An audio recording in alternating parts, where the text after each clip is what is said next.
Phật dạy, 10 hành vi âm thầm tiêu hao âm đức mỗi ngày khiến phước lộc tiêu tán.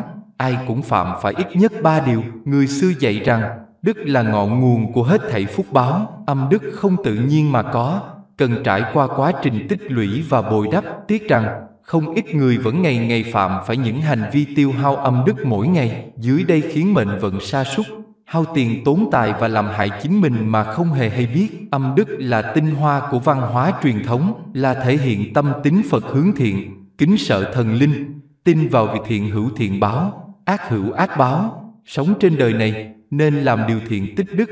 Điều này không chỉ tạo phúc cho gia đình, cho bản thân mà còn tích đức cho con cháu đời sau. Muốn tích âm đức thì phải có lòng nhân ái và làm nhiều việc thiện. Thiện ác đều nằm trong ý nghĩ. Người làm điều thiện lâu ngày mà phạm một sai lầm nhỏ thì vẫn mang tiếng xấu suốt đời. Vì vậy muốn tích âm đức thì nên một đời hành thiện, không bao giờ được làm điều ác. Đồng thời cũng cần phải nhớ, tích âm đức là hành thiện một cách âm thầm, lặng lẽ, không khoe khoang bản thân, ngoài mặt không tỏ ra vui vẻ phấn khích, nên nói ít làm nhiều. Tích âm đức không khó nhưng cũng không đơn giản. Người xưa dạy rằng, đừng lập công danh chẳng bằng tích âm đức, tức dựng lập tiếng thơm. Theo đuổi địa vị cao sang chẳng bằng bồi đắp âm đức cho bản thân, bởi đức là ngọn nguồn của hết thảy phúc báo. Âm đức vốn không tự nhiên mà có, nó cần phải trải qua quá trình tích lũy và bồi dưỡng. Thế nên bên cạnh việc tìm cách tích đức, điều quan trọng không kém là tránh xa những việc làm khiến phúc đức con người hao tổn. Theo Phật giáo, 10 việc làm dưới đây được coi là hành vi tiêu hao âm đức mỗi ngày khiến phúc đức dần rời xa bạn. Một khi phước báo cạn kiệt, cuộc đời sẽ ngập đầy tai họa, sa sút, làm gì cũng khó thành, tài lộc, sức khỏe tổn hao nghiêm trọng. Do đó, bạn nhất định phải tránh xa 10 hành vi này nếu muốn tránh xa tai họa. 1. Lòng dạ hẹp hòi. Đạo Phật dạy rằng, đời lòng dạ lớn bao nhiêu thì phúc đức lớn bấy nhiêu. Tâm địa của một người càng bao dung, rộng mở thì nhận về càng nhiều tốt đẹp của thế gian. Nhưng nếu tâm địa hẹp hòi, làm việc gì cũng luôn ích kỷ, chỉ nghĩ cách tư lợi cho bản thân, so đo tính toán chi ly thì phúc báo sẽ dần tiêu hao hết. Những người như vậy sẽ càng sống sẽ càng chìm sâu trong khổ đau, mãi không thể thoát khỏi bể khổ. Bởi lòng dạ hẹp hòi chính là nguyên nhân của mọi phiền não trên đời này. Vốn dĩ tâm tính của con người luôn thay đổi theo từng hoàn cảnh. Gặp chuyện vừa ý, ta vui vẻ hứng thú, cười nói thoải mái. Gặp việc trắc trở, lòng ta nổi gió nổi sóng, đánh mất bình tĩnh. Nhẹ thì giữ trong tâm, mà nặng thì giải tỏa bằng lời nói, hành động, sẵn sàng làm tổn thương người bên cạnh, mà người nghe được không phải ai cũng biết nhường nhịn ta. Gặp kẻ tiểu nhân lòng dạ hẹp hòi thì ắt sẽ ghi hận, tìm cách gây khó dễ, cản trở ta hết việc này đến việc khác. Như vậy chẳng khác nào việc tự mua dây buộc mình. Kỳ thực, trong cõi hồng trần này, những việc không được như ý chiếm đến 8-9 phần. Nếu như chỉ gặp phải một chút khó khăn trở ngại mà cảm thấy chán ghét mọi người, oán hận người khác thì chính là lòng dạ của chúng ta quá hẹp hòi, tâm lượng quá nhỏ. Một người nếu như có thể mở rộng tấm lòng của mình thì tâm linh mới có thể thăng hoa. Nếu có thể bao dung hết thảy, tiếp nhận hết thảy, chỉ có người như vậy mới có thể thực sự sống nhàn tản, dẹp bỏ mọi phiền não, làm được từ bi thực sự và đạt được trí tuệ chân chính. Tâm lượng, lòng dạ càng rộng mở thì phiền não càng nhẹ, tâm lượng càng nhỏ, lòng dạ càng hẹp thì phiền não càng nặng. Người có lòng dạ nhỏ hẹp thông thường sẽ không bao dung, không yêu thương nổi và cũng không tiếp nhận được khuyết điểm của người khác. Những người như vậy nhìn đâu cũng chỉ thấy tiêu cực, bỏ qua rất nhiều giá trị tốt đẹp mà cuộc sống ban tặng. Mọi sự trong thế gian quả thực khó có thể vừa lòng đẹp ý tất cả mọi người. Bởi vậy không cần phải lúc nào cũng tính toán, so đo. Thay vào đó, khi gặp sự tình không thuận thì phải nhìn được mặt thuận, mặt tốt của nó. Thế gian này, có được thì có mất thì rồi sẽ có được cái khác. Cho nên chớ nên tức giận, càng không cần tranh giành, đấu đá nhau làm chi cho mất công. Người ta chỉ có thể phóng đại được tâm lượng của mình khi biết nhẫn nại, kiềm chế. Trong cuộc sống, hết thảy mọi việc phát sinh đều có hai mặt chính và phản. Những khó khăn, ngăn trở tạm thời sẽ là bậc thang cho những thành công trong tương lai. Những cực khổ của ngày hôm nay nhất định có thể trở thành những huy hoàng sau này. Một người nếu muốn đạt được thành công thực sự trong cuộc đời nhất định phải nhẫn nhịn chịu khổ, mở rộng tấm lòng. Người có tâm lượng lớn, tấm lòng rộng mở ắt là người tài năng. đức độ và nhận về phúc báo sâu dày, được người người xem trọng. Ngược lại, người dòng dạ hẹp hòi, luôn toan tính chi ti từng tí sẽ chỉ càng khiến âm đức ngày càng hao tổn. Cuộc đời thêm gập ghềnh trúc trắc là điều tất yếu. 2. Thường xuyên nóng giận. Sự nóng giận của con người càng nhiều thì phước báo càng nhanh mất đi. Giáo lý nhà Phật có câu, nhất niệm sân tâm khởi, hỏa thiêu công đức lâm, nghĩa là một niệm sân tâm sinh ra, đốt trụi cả rừng công đức. Ở đây, sân vì là cơn giận, lòng giận dữ, nóng nảy, thù hận khi không vừa lòng, không được thỏa thích như ý muốn, bất bình vì bị xúc phạm, nhân đó làm những chuyện sai trái.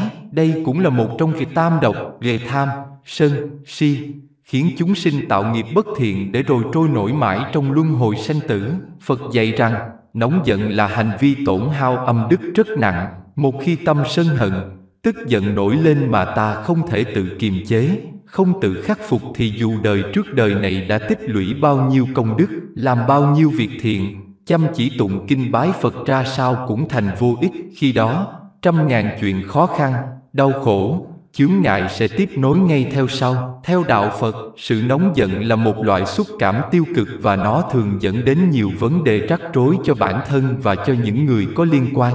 Nóng giận chẳng những không giải quyết được vấn đề mà còn thường ảnh hưởng không tốt đến các mối quan hệ xã hội, khiến cho những người vốn dĩ thân quen trở thành kẻ thù của nhau, thậm chí là trở thành những người không đội trời chung.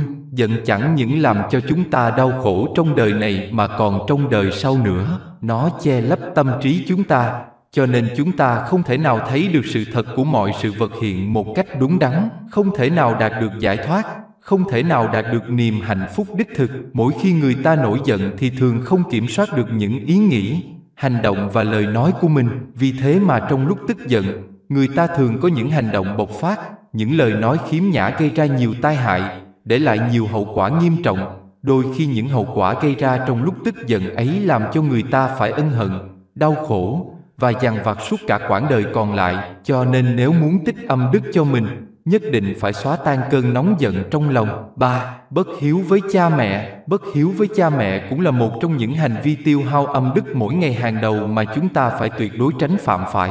Theo lời Phật dạy, cha mẹ là phúc đức lớn nhất của chúng ta trên đời này. Hiếu thảo với đấng sinh thành có thể nhận được phúc lành vô cùng to lớn, còn bất hiếu với cha mẹ sẽ làm suy giảm âm đức trầm trọng. Cổ ngữ nói, để bách thiện hiếu vi tiên. Trong 100 cái thiện thì hiếu kính cha mẹ là đứng đầu. Hành thiện tích đức, trước hết phải hiếu kính cha mẹ. Hiếu kính với cha mẹ là đạo lý hiển nhiên của người con. Đó không chỉ là bổn phận mà còn là cách bồi đắp phúc báo của chính bản thân mình. Con người dù sinh ra trong cảnh bần cùng hay gia đình giàu có, nếu có tấm lòng tôn kính và hiếu nghĩa với cha mẹ, người lớn tuổi thì như là tích phúc báo cho mình. Người tử tế sẽ không bao giờ đối xử tệ bạc với cha mẹ mình. Họ có thể đối xử tệ bạc với bản thân, nhưng vì họ lương thiện nên sẽ luôn biết cách làm sao để tích âm đức và tạo phúc cho con cháu. Người hiếu thảo có thể làm gương cho con cái.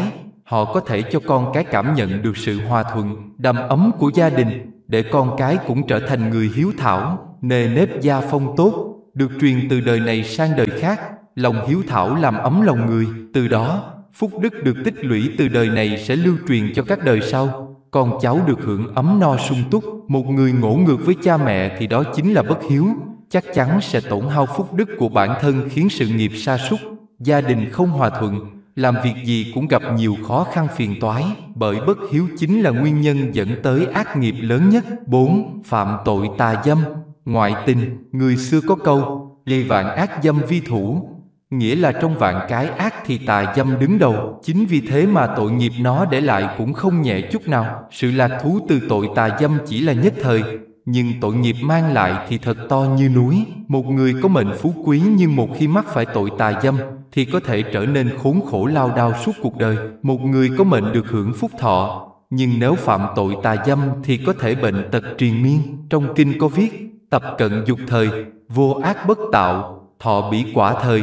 vô khổ bất thọ. Câu này có nghĩa là, trong khi gần ái dục, không tội ác nào chẳng tạo tác, đến khi thọ quả báo của ái dục, không thống khổ nào chẳng lãnh thọ. Con người ta, chỉ một niệm dâm dục sẽ dẫn khởi nhiều ác niệm, làm ra những chuyện không còn liêm sỉ, thương thiên hại lý, đi ngược với luân thường đạo lý. các loại ác nghiệp cũng từ đó mà sinh ra. Bên cạnh tội tà dâm, ngoại tình cũng sẽ làm tiêu hao âm đức nghiêm trọng. Ngoại tình là nguyên nhân của mọi tệ nạn. Những người thường xuyên ngoại tình sẽ gặp rắc rối, bệnh tật, hôn nhân và gia đình tan nát. Những tai họa này là hậu quả xấu của việc ngoại tình. Cổ nhân cho rằng, hễ phạm tội tà dâm hay ngoại tình là đã tạo nghiệp chồng chất, từ đó mà tổn hao phúc báo. Con đường nhân sinh cũng vì vậy mà gặp nhiều trắc trở. Nếu bạn muốn tích âm đức cho bản thân và con cháu đời sau, bạn phải tránh xa ngoại tình. 5. Ăn trộm, ăn cắp. Kinh Phật nói, đều trộm cắp sẽ gặp hai quả báo. Một là nghèo khó, hai là có tiền mà không được hưởng. Trộm cắp vốn là khái niệm rộng, chỉ cần bạn chiếm hữu những thứ không phải là của mình làm ra thì đều được xem là hành vi trộm cắp. Phật dạy, trộm cắp là nghiệp cần phải tránh xa. Nếu tâm trộm cắp sẽ phải gánh nghiệp khôn lường. Hành vi này không chỉ khiến cuộc đời mất đi phúc đức, gia sản tiêu tán, mà đời con cháu sau cũng sẽ phải chịu quả báo nặng nề. Quả báo của tội trộm cướp: nặng thì nghèo cùng vô số kiếp hoặc làm thân súc vật để đền trả cho người, nhẹ thì ruộng vườn, nhà cửa, tài sản bị thiên tai lũ lụt, hỏa hoạn, sóng thần, động đất phá hủy. Tham lam muốn chiếm lấy của người làm của riêng mình là do thói quen lười biếng làm ít mà muốn hưởng thụ nhiều, là nguyên nhân dẫn đến nghèo cùng khốn khổ trong hiện tại và mai sau. Có biết bao người đau khổ vì bị mất của, bị lừa đảo mà túng quẫn dẫn đến tự sát. Làm người hãy biết sống trong sạch, liêm chính để tạo phúc cho đời sau, bởi trộm cắp chỉ khiến âm đức tổn hao nghiêm trọng, cuộc đời đi đến kết cục nghèo khó thảm hại. Ngược lại, một người thường xuyên bố thí sẽ tích được âm đức sâu dày, chiêu tới toàn là thiện quả, phú quý và bình an. 6. Sát sinh và hại người. Trong hết thảy tội nghiệt thì sát sinh là một trong những hành vi tiêu hao âm đức lớn nhất, mà nặng nhất chính là sát hại người. Giết các động vật thông thường cũng sẽ tạo tội nghiệt. Trong Phật giáo có 5 giới cơ bản, đó là sát sinh, trộm cắp, tà dâm, nói dối và uống rượu. Trong đó, sát sinh là giới cấm đứng đầu. Sinh mệnh nào cũng đều mong muốn được sống và sợ cái chết. Nếu một người bởi vì tư dục mà tạo nghiệp sát sinh, giết hại chúng sinh, thì không chỉ khiến cho bản thân mất dần tâm từ bi, lòng nhân ái, mà còn làm hao tổn âm đức của bản thân mình. Có thể mua thịt ăn, nhưng giết chết các sinh vật còn sống làm thức ăn sẽ hao tổn phúc thọ. Người thỉnh thoảng sát sinh cơ thể thường ốm yếu nhiều bệnh, tuổi thọ ngắn, cuộc sống bần cùng, tướng mạo xấu xí, oán khí rất nặng. Trên đời này mỗi sinh mệnh đều có nhân duyên riêng. Người thường xuyên sát sinh thì chắc chắn sẽ đánh mất đi duyên kỳ ngộ trong cuộc sống. Lúc đó bao nhiêu tài lộc, phú quý cũng sẽ rời đi. Đạo Phật cho rằng trong tất cả các tội lỗi, tội hại người là nặng nhất. Hại người sẽ mang lại hai hậu quả xấu xa. Thứ nhất, phúc thọ ngắn ngủi. Thứ hai, nhiều bệnh tật. Đời người ai rồi cũng khó tránh khỏi việc va chạm hay làm tổn thương người này người kia. Có đôi khi việc làm hại người khác là việc vô ý, nhưng cũng có khi là vì tâm tính không tốt mà cố ý làm như vậy. Thế nhưng, xét đúng nghĩa về phúc đức, theo nhân quả báo ứng, thì có một số người bạn nhất định không được làm hại họ. Và muốn tích âm đức thì việc đầu tiên cần làm là không hại người khác. Người dùng tài năng làm việc thiện sẽ tích được đại đức, phú quý muôn đời. Nhưng nếu dùng nó để làm việc xấu, từ đó tổn hại âm đức, mệnh đoản, mà gia tộc cũng có thể tiêu vong. Cho nên, có người đã so sánh cây bút của văn nhân và y thuật của thầy thuốc. Thiện dùng thì có thể cứu người, ác ý thì có thể giết người, mà giết người thì phải đền mạng. Đây là thiên lý. Cho nên những người mệnh yểu là có liên quan tới những việc xấu đã làm trong quá khứ. 7. Gieo khẩu nghiệp ác ngữ. Nói chuyện ta phải chọn lời hay ý đẹp, nói những lời tốt đời đẹp đạo mới mong có phúc báo. Còn người thường xuyên nói những lời ác độc, giận dữ, nạt nộ, coi khinh người khác, tức là đang tự làm tổn hao âm đức của mình. Đức Phật dạy rằng, những việc ác con người làm ra đều do xuất phát từ thân, khẩu, ý của mỗi người. Thân có 3 điều là sát sinh, trộm cướp, tà dâm. Ý cũng có 3 điều là tham, sân, si. Nhưng khẩu có 4 điều, đó chính là nói ác, nói dối, nói thêu dệt, nói đâm thọc. Chỉ có miệng là chiếm 4 điều ác trong 10 điều ác.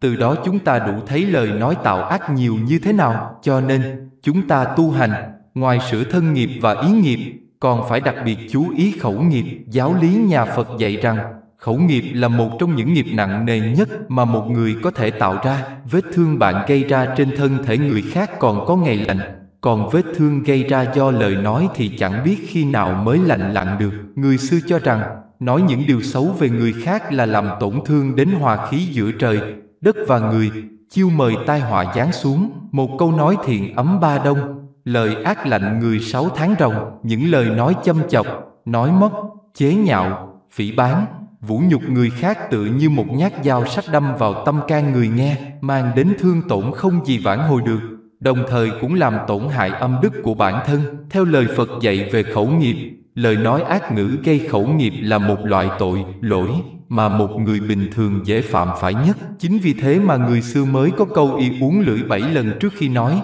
y hay y họa từ miệng mà ra.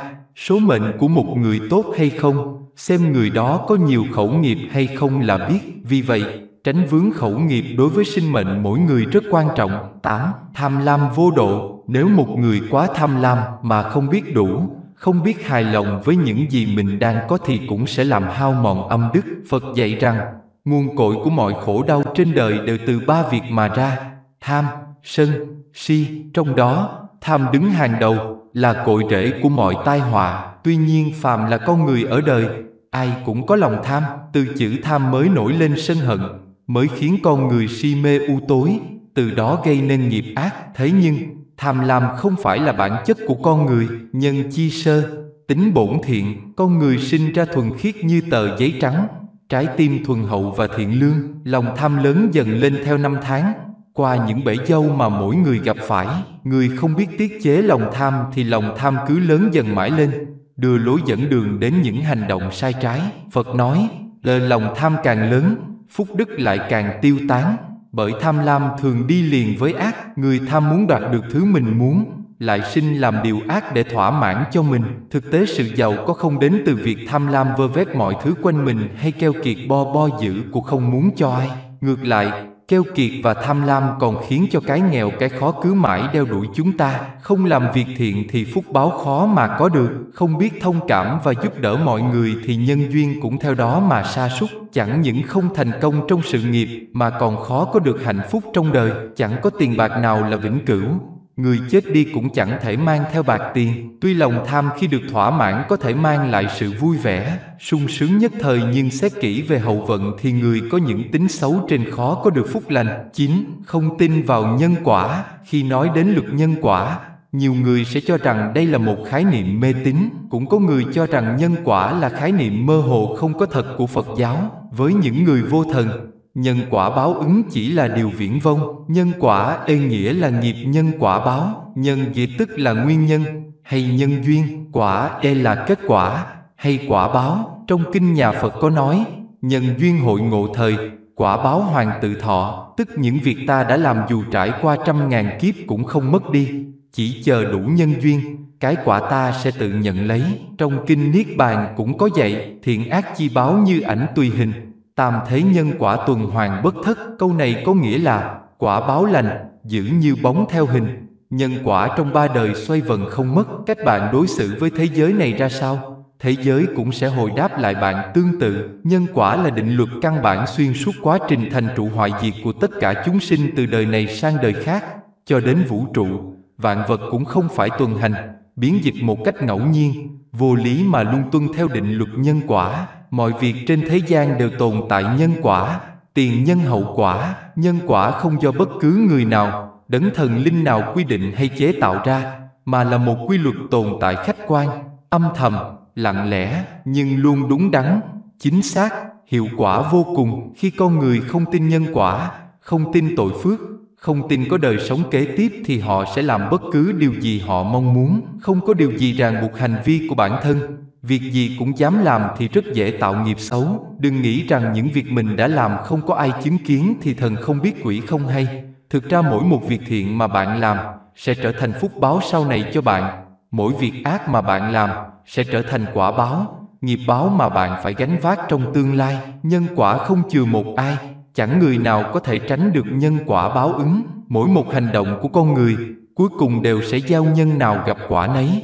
Tin nhân quả làm chúng ta an tâm. Sự hợp lý, trật tự, ý nghĩa của xã hội là do mỗi người nhận thức được và sống theo nhân quả. Và mọi lộn xộn, Thậm chí hỗn loạn của đời sống một cá nhân hay của xã hội đều là do thiếu nhận thức về nhân quả và không tin, không sống theo nhân quả. 10. Tổn hại đến sức khỏe. Những hành vi làm tổn hại đến sức khỏe của bạn cũng sẽ làm suy giảm âm đức của bạn. Sức khỏe thể chất mà tạo hóa ban tặng cho mỗi người từ khi sinh ra chính là phúc đức lớn nhất trên đời. Nếu không biết quý trọng thân thể, thường xuyên làm tổn hại thân thể, thường xuyên ăn ngủ không đúng giờ, sinh hoạt bừa bãi, âm đức của bạn sẽ dần tiêu hao mài mòn, cơ thể đổ bệnh cho thấy phúc báo hao tổn quá nhiều. Muốn tích thêm phúc khí thì phải học cách nâng niu thân thể, ăn ngủ, vận động thường xuyên hơn. Đây cũng là một cách để tích lũy phước lành cho bản thân. Con người sinh ra như tờ giấy trắng, sống thiện thì thành người thiện, sống ác thì thành người ác. Bởi vậy, Phật dạy phải tu tâm hàng ngày hàng giờ để sửa mình, cố gắng trở thành người thiện, tu được nghiệp lành. Người ta đấu đá, tranh giành, so bì, tị nạnh lẫn nhau, rốt cuộc là vì thứ gì? Bởi đời người ngắn lắm, mấy chục năm tưởng dài mà trôi nhanh như cái chớp mắt. Về với các bụi rồi, thứ mang theo chỉ có tội hoặc phúc, cho nên nhất định phải tìm cách tích đức hành thiện mỗi ngày, đặc biệt là tránh xa những hành vi tiêu hao âm đức mỗi ngày như trên. Hãy là một người sống chan hòa, không hại người và giúp đỡ người khác.